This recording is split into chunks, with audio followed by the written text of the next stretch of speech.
Samanta Pinheda, advogada especialista em direito socioambiental, que atua também na área do agronegócio. Samanta, bom dia, seja bem-vinda. Bom 2026 para você, na sua primeira participação desse ano aqui no Jornal Gente. O que acontece agora, Samanta, com mais essa instabilidade que pode afetar o agronegócio brasileiro, já que o Brasil exporta para o Irã? Não está muito claro se isso vai para frente, se de fato vai ser possível que os Estados Unidos executem essa ameaça de Donald Trump, mas somos gatos escaldados com tarifas norte-americanas, né? Bom dia. É isso. Bom dia, Thaís. Bom dia a todos. Feliz 2026 para nós. Esse ano já começou agitado, né? Com essa questão geopolítica aí. Notícia boa, por um lado, né? Acordo Mercosul-União Europeia, e agora essa tensão com o Irã. O Brasil tem relações comerciais com o Irã que me parece, Thaís, que por enquanto nada foi afetado até agora. Mas o que a gente precisa olhar? Eu entendo que neste contexto geopolítico, onde a gente tem essa rivalidade aí China, Estados Unidos cada vez mais crescente, o Trump distribuindo tarifa, a gente diz assim, conforme o humor dele, né? Não é uma coisa que a gente pode prever o que vai acontecer. Nós precisamos, no mínimo, ter os olhos como nós já estamos tendo para as questões de mercados alternativos. O Brasil tem sido criativo em olhar, por exemplo, para a Ásia. Lógico, a China é nosso maior parceiro comercial, mas o Brasil tem olhado para a Ásia com olhos mais amigáveis. Nós estamos aí, acabamos de fechar o acordo Mercosul-União Europeia, cedendo em algumas coisas, que daqui a pouco a gente pode comentar, mas o que eu percebo é que a postura do país, do nosso país, da parte de relações exteriores do Itamaraty, tem sido uma postura de realmente tensão geopolítica mundial. E aí, se vier a afetar algum tipo de relação comercial pontual, nós estamos com várias negociações abertas pelo mundo todo, porque, afinal de contas, o Brasil é um grande produtor de alimentos de qualidade, de alimentos com sustentabilidade. Eu acho que isso, por enquanto, não vai afetar nosso mercado, Thaís. Samanta, que bom ter você aqui para conversar conosco sobre esses assuntos aí nesse mundo onde de tédio não morremos, minha amiga. Então, te contar uma historinha aqui que, de novo, parece imagem repetida, mas centenas de tratores estão nesse momento parados na Assembleia Nacional aqui em Paris, pedindo não ao acordo com o Mercosul. Isso já aconteceu semana passada, está acontecendo hoje. Os agricultores, especialmente da França, pretendem que isso, enfim, pretendem mais paralisações, mais protestos, mais manifestações. E eu queria saber de você, minha amiga, em que pé que está, né, com essa assinatura, como é que fica e a prática? Começa quando? Ainda podem fazer alguma coisa? Sônia, minha querida, saudade de você, vi você aí numa neve danada em Paris e agora você está no meio do tratoraço. É isso aí, essa de tédio não morreremos mesmo.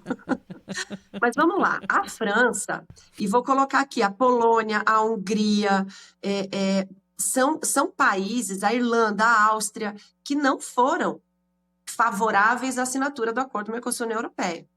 Só que tem, como é um bloco, a União Europeia, de 27 países, para que haja essa negativa, pelo menos 35% da população tem que ser contra. E o que mudou foi a posição da Itália. Nós tivemos, na verdade, assim, o pessoal fala, o Lula foi lá e conversou com a Giorgia Meloni. Não é bem isso. Ficou prometido para ela 35 milhões de euros em subsídios para os produtores de lá.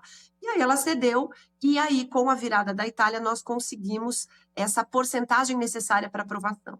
Então, por mais que França grite, esperneie, e a situação na França está bem complicada, acho que Sônia, ninguém melhor para falar disso do que ela, mas a situação política está muito difícil, né? Porque o Macron, a gente também é outro que a gente não sabe o que faz. Uma hora ele demite um primeiro-ministro, diz, vou contratar outro, ele contrata o mesmo. Não dá para entender muito o que está acontecendo. Mas por mais que esperneiem esses países que foram contra, o acordo está consolidado pela regra da União Europeia de que tem que ter pelo menos 35% da população contra para que a negativa aconteça. Então, foi aprovado no Conselho, tem que ser aprovado no Parlamento, mas há toda a sinalização de que, infelizmente, embora haja todo esse protesto, Sônia, o acordo vai sair, as formalizações precisam ser feitas agora, votação no Parlamento Europeu e votação nos parlamentos dos países do Mercosul. Aqui no Brasil, aqui em Brasília, nós já tivemos um posicionamento do senador Nelsinho Tradi, que pretende criar uma subcomissão, ele é o presidente da Comissão de Relações Exteriores aqui no Senado, criar uma subcomissão para acelerar esse processo de aprovação aqui no Congresso Brasileiro, Câmara e Senado, antes do nosso recesso parlamentar. Então, eu acredito que saia, do ponto de vista formal e jurídico, acredito que saia. Doutora Samantha. Pedro, presunto de Parma, hein, Pedro? Doutora Samantha, é o seguinte, é correto chamar esses agricultores aí que estão fazendo o tratoraço lá nas ruas de Paris, que nem a Sônia está vendo da janela da casa dela, de agricultores? Porque eles recebem um subsídio muito grande do governo, né? Estão mais para funcionários públicos do que para agricultores, não estão, não, doutora Samantha? Pô, Pedro, sou parceira no Parma, mas você tem razão. O subsídio que a nossa agricultura aqui no Brasil recebe é por volta de 2%. Todo mundo fala, mas o setor é muito agraciado, né? Pessoal que não conhece o agro fala que o agro brasileiro vive de incentivos, de isenções, e não é bem assim.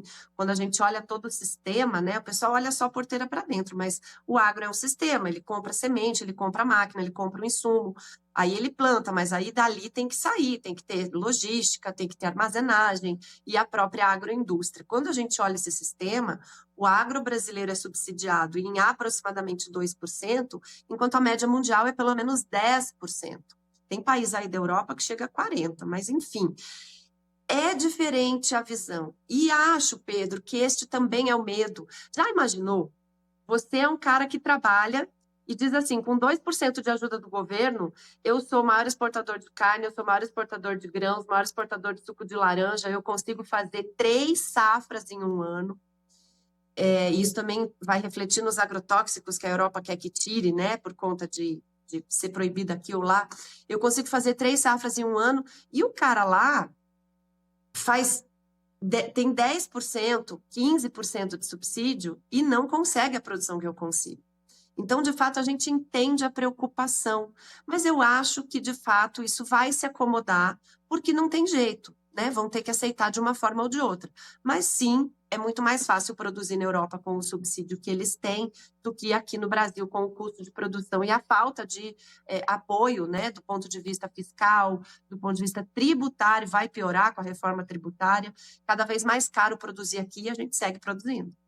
Samantha, a gente falando de agronegócio, né, nesse momento, mais uma vez complexo na geopolítica mundial, a gente se pergunta até quando o Brasil vai ser dependente da importação de componentes químicos para produzir fertilizantes, não é? Isso é uma coisa muito delicada. Nós sofremos com a Rússia naquele momento da guerra Rússia-Ucrânia e das sanções que foram impostas à Rússia, agora com o Irã, que também manda esse tipo de componente para o Brasil.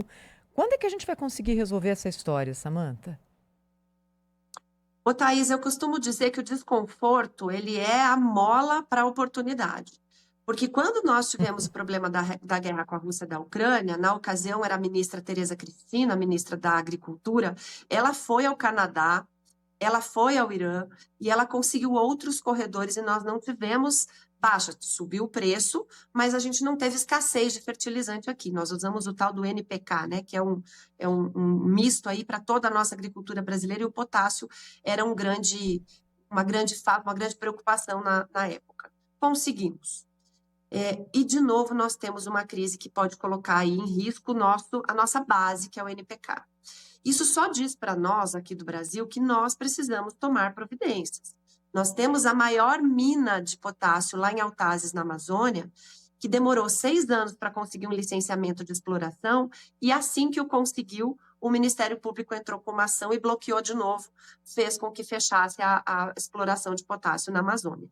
E aí, quando nós importamos esse potássio lá do Canadá, ele vem de dentro de uma área indígena.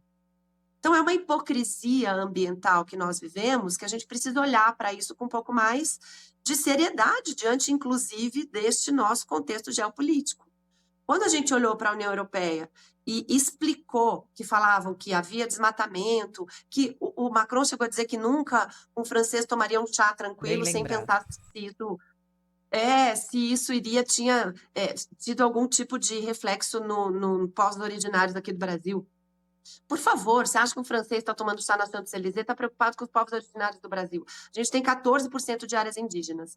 Então, eu imagino que a gente precise, talvez essa crise seja a mola propulsora de uma seriedade, de uma autoridade por parte das autoridades ambientais do Brasil, para que a gente olhe para o que nós temos. A gente pode, sim, fazer o nosso próprio fertilizante, nós temos condições ambientais de sustentabilidade e naturais de fazer isso. Acho que pode ser bom esse frigir dos ovos aí, viu, Thaís?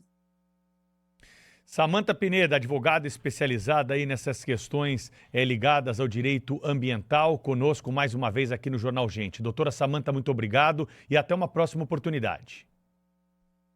Gente, morro de saudade de vocês. Sempre que quiserem, estou por aqui. Um grande beijo, ótimo ano para nós. Boa, obrigada, Beijo pra Samantha. você.